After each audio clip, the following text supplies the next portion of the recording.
বাসার স্ত্রী অনেক রাগী, যতই বুঝান কোনো কাজ হয় না। তো যে খাবারগুলো সে খায়, যে পানীয়গুলো খায়, আউযু বিল্লাহি মিনাশ শাইতানির রাজিম 7 বার পড়ে ফু দিবেন।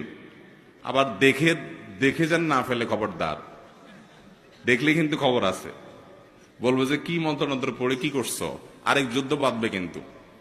এই জন্য আর যদি দেখায় করতে চান তাহলে আগে আগে বলবেন, দেখো আমি কিন্তু কোনো ঝামেলা করতেছি না, শুধু আউযুবিল্লাহ পড়ে ফু দিচ্ছি। তো যদি বলে যে আউযুবিল্লাহ পড়ে কেন ফু দিছো, যদি বলেন যে তোমার রাগ অনেক বেশি, তাহলে আরেক যুদ্ধ হইতে পারে। এটা আরেক মুসিবত, এটা সাবধানে করতে হবে।